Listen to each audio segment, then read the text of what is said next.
दोस्तों, साथियों, नमस्कार। हमारे साथ मार्क्सवादी कम्युनिस्ट पार्टी के राज्य के सेक्रेटरी कॉमरेड सुरेंद्र हैं। असल में इस बातचीत के लिए हम विशेष तौर पर पिछले 2 दिन से जो घटनाक्रम सामने आ रहा है, एक ढंग से हरियाणा के बॉर्डरों को किसानों के लिए किसी दूसरे देश के बॉर्डरों की तरह तब्दील कर दिया हरियाणा की सरकार ने, और बहुत बर्बरतापूर्ण कार्रवाइयाँ हो रही हैं। तो कॉमरेड सुरेंद्र, सबसे पहला सवाल मेरा आपसे ये है, क्योंकि बहुत लंबा वीडियो हम नहीं करेंगे, छोटी बातचीत रहेगी, कि जिस ढंग से बैरिगेटिंग की गई है, बातचीत करके बातचीत को रोक दिया गया है, और ये सो सारा घटनाक्रम है, दिल्ली कूच करना चाहते थे किसान, और हरियाणा की सरकार का एक ढंग से आपराधिक कंडक्ट है। इस पे आपकी क्या टिप्पणी है? निश्चित तौर पर हमारी पार्टी, भारत की कम्युनिस्ट पार्टी मार्क्सवादी, हरियाणा सरकार के द्वारा, और जाहिर है हरियाणा सरकार अकेले अपने दम पर नहीं, केंद्र सरकार के निर्देश के ऊपर ऐसा ये किया गया है, और पूरे पंजाब और हरियाणा के बॉर्डर को, हिमाचल प्रदेश तक का जो बॉर्डर है उसको तमाम को सील कर दिया गया है। जबरदस्त तरह से आज किसानों को, उनके आंदोलन को दमन करने के लिए हरियाणा में भी जगह जगह गांवों में पुलिस की गाड़ियां, दबिश, डराना लोगों को, और वहां जिस तरह से इन्होंने किया है कि ड्रोन से अश्रु गैस के गोले छोड़े, रबड़ बुलेट्स, वाटर कैनन्स, तमाम इस तरह से हथकंडे। पहली बार है देश के अंदर किसी भी राज्य की पुलिस ने ड्रोन्स का प्रयोग अश्रु गैस के गोले दागने के लिए किया। अभी तक जहां तक हमें जानकारी है, सिर्फ हमारी जो बॉर्डर सिक्योरिटी फोर्स है, जो सीमा के ऊपर रक्षा करती है, उसके लिए 2022 में कुछ इस तरह के ड्रोन्स के प्रयोग के लिए वो उपलब्ध करवाए गए थे।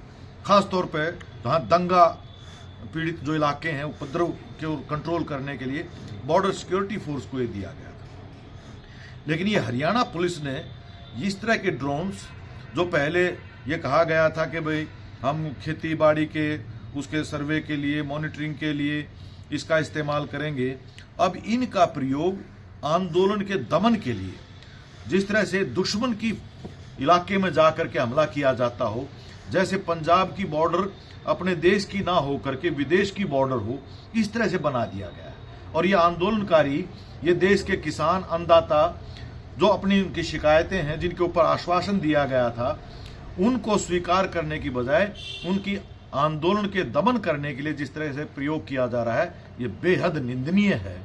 और ये असल में इसको समझने की जरूरत आम आदमी के द्वारा, यही वास्तविक चेहरा है इनकी सरकार का।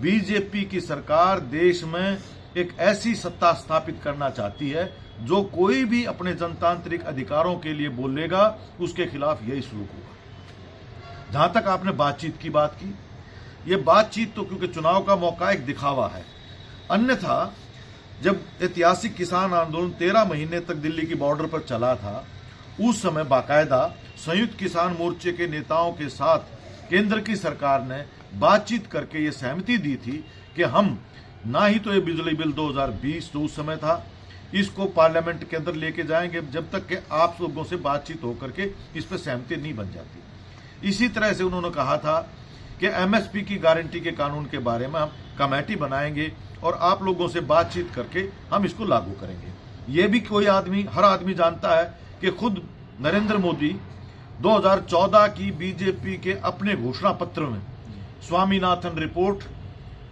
को लागू करने का इन्होंने वादा किया था। इस सारी घटनाक्रम के बावजूद अब फिर ये जब आंदोलन चल रहा है, तो यही बातचीत में कही जा रही है, हम कमेटी बना देते हैं। 2 साल बीत गए, अभी तक कमेटी क्यों नहीं बनाई? और यह आंदोलन अब पूरे देश के अंदर बहुत बढ़ चुका है, क्योंकि 16 तारीख को किसान, मजदूर, ट्रेड यूनियन, कर्मचारी सब मिलकर के वो हड़ताल करने जा रहे हैं। तो इस तरह से आप दमन के हथकंडों से देश के जनतांत्रिक आंदोलन को रोक नहीं सकते, ये स्पष्ट तौर पर है। और हमारी पार्टी इस तरह के जो दमन के हथकंडे हैं, ना सिर्फ उनकी निंदा और विरोध करते हैं, बल्कि जो जायज मांगे हैं जनता की, संघर्षों की, हमेशा उनका समर्थन करते हैं। मैं एक बात और इसके साथ जोड़ के आपसे, क्योंकि आज के अखबार बता रहे, भाजपा के शासनकाल में हरियाणा में 2750 बार धारा 144 लगी है। और जो अभी बॉर्डर पे जो दिल्ली कूच के लिए जो किसान मजदूर, असल में वो मजदूर भी उसका हिस्सा है, क्योंकि 16 तारीख का एक और कार्यक्रम देशव्यापी होने जा रहा है और उधर से ये जो जिस ढंग से धारा 144 लगा रखी है हरियाणा में अभी भी है, 15-16 जिलों में इंटरनेट बंद है, 13 तक बंद था, 15 तक कर दिया।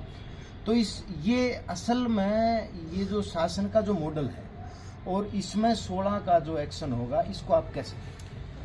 वही मैं आपको बता रहा था कि वास्तव में एक चंद्रोही चेहरा बीजेपी की सरकार का, केंद्र का भी और राज्य का भी, ये बार बार उजागर हो रहा है।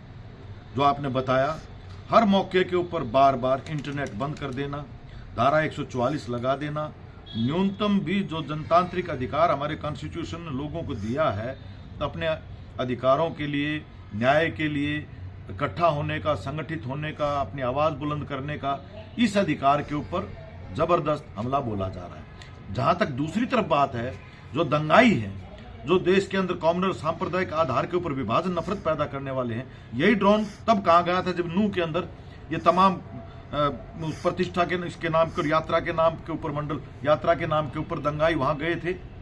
उनको क्यों इजाजत दी गई वहां जाने के लिए? उस समय नहीं इस्तेमाल किया गया। वहां तो पुलिस भी पूरी तरह से पर्याप्त मात्रा में नहीं भेजी गई थी, होमगार्ड डाले गए थे। जो आग लगाने के लिए, दंगा, लोगों के बीच में विभाजन पैदा, उसको तो संरक्षण दिया जा रहा है। जबकि दूसरी तरफ जो जायज मांगों के लिए, और वो मांग जिसके ऊपर आपके घोषणा पत्र के अंदर जो चीज शामिल थी, उसी मांग को आज लोग आपसे मांग रहे हैं, उसके दमन के लिए पहले जिस तरह से किया गया था ऐतिहासिक आंदोलन में, वो उसी से आज सबक लेते और भी ज्यादा कीलें ठोक दी गई, पुल तोड़ दिया गया। हेरिटेज पुल है घग्गर नदी के ऊपर, उस पुल को तोड़ दिया गया, नदी खोद दी गई, सड़कें खोद दी गई हैं, कटीले तार लगा दिए गए हैं, बुलेट मारी जा रही हैं और ड्रोन का इस्तेमाल है। यह है एक जो वास्तविक चरित्र है। और इस मामले में 16 की जो आपने चर्चा की है, अलग अलग तबके आज सब ये जान चुके हैं।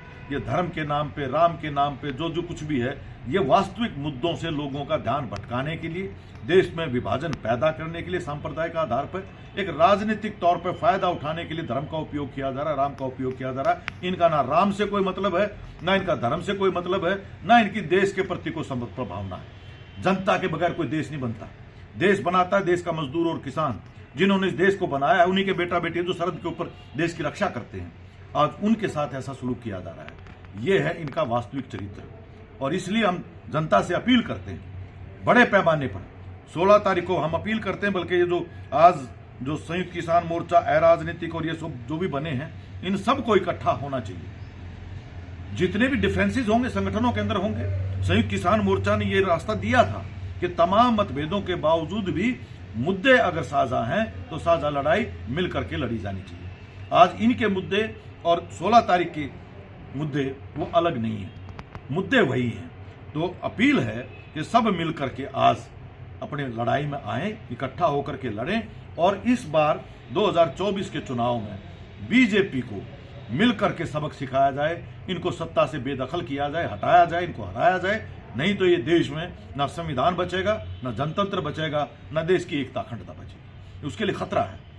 इसलिए इनको हराया जाना जरूरी है और अपने जायज हकों के लिए एक व्यापक एकता पैदा करना चाहिए। एक आखिरी सवाल आपसे, क्योंकि पिछले केवल ये तो बॉर्डर पे हम देख रहे हैं, गाँव के अंदर बाकायदा हरियाणा पुलिस अनाउंसमेंट कर रही है कि आंदोलन में जाएंगे, पासपोर्ट आपका जब्त कर लिया जाएगा या नहीं बनाया जाएगा।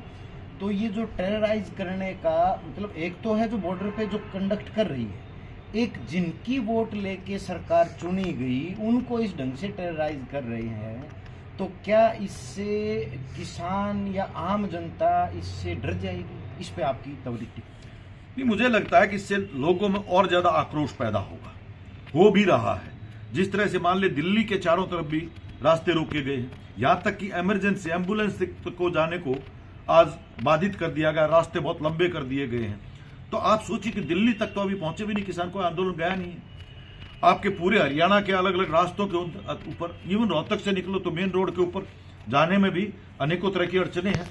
तो ये सारी जिस तरह की आज जो किया जा रहा है, इसके खिलाफ आम लोगों के अंदर हर जगह चर्चा करके देखो, उस बारे में असंतोष भड़क रहा है।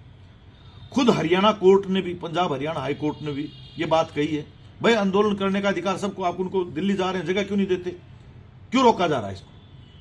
वो अलग बात है कि कल को कोर्ट क्या फैसला देगा, क्योंकि आजकल ये हालत बन चुकी है कि कोर्ट भी कोई स्वतंत्र रूप से काम नहीं कर पा रहे, लेकिन टिप्पणी के रूप में यह अधिकार है इन किसानों का आंदोलन करने का, अपनी मांगे उठाने का। वो कोई आतंकवादी नहीं है, वो कोई विरोधी सेना नहीं है, ये देश के अनुत्पादक हैं और इनकी जो मांगे हैं, जिनके ऊपर आश्वासन दिए गए थे, जिनका वादा किया गया था, वही मांगे हैं, जायज मांगे हैं, इनका स्वीकार किया जाना चाहिए। लेकिन ये ना करके गांव गांव में जाकर के जो किया जा रहा है डर बैठाने का, इनकी कोशिश ये है कि एक आतंक ऐसा पैदा किया जाए कि इसके बहाने से कोई भी ना आ पाए, मुकदमा बनेगा, लाइसेंस रद्द हो जाएगा, पासपोर्ट रद्द हो जाएगा, तुम्हारे बच्चों का भविष्य खराब हो जाएगा। पीछे अग्निवीर के खिलाफ आंदोलन चला था, तब भी इन्होंने ऐसा ही किया था। हर मामले के ऊपर आज इनका चरित्र साफ तौर पर उजागर होकर आ रहा है। इसी से है मैं अपील कर रहा हूं लोगों से कि इसको पहचानिए, असली चेहरा बीजेपी का ये है। ये नकली राम दुलारे हैं, इनका राम की मर्यादा से रत्ती भर कोई मामला नहीं है। ये हर अनेकों घटनाएं हैं जिन्होंने यहां हमारी बेटियों के साथ जो किया गया, पहलवान बेटियों के साथ, जो उस देश की शान थी, घर की बेटी बताता था, किसके साथ खड़ा मिले। फिर आप ये जो हमारी बेटी, एक जो संदीप सिंह जो इनका मंत्री है, उसके कुकर्म है, वो कुलदीप सेंगर है, ये रोज इसको जो राम रहीम को जो हत्यारा है, जो बलात्कारी है, सजा याफ्ता है, उसको पैरोल पर छोड़ रहे हैं। और जो ऐसे लोग जो सामाजिक न्याय के लिए लड़ाई लड़ने वाले हैं, उनको बेल तक नहीं मिल रही है, पत्रकारों को जेल के अंदर डाला जा रहा है। यही है जो आज देश की जनता को असली इनका चरित्र पहचानने की जरूरत है। तो आप सभी साथियों का कि इस वीडियो को ज्यादा से ज्यादा शेयर करें, ये बात जनता तक संदेश जाए। इन्हीं बातों के साथ कमर आप सुरेंद्र, आपका बहुत बहुत धन्यवाद।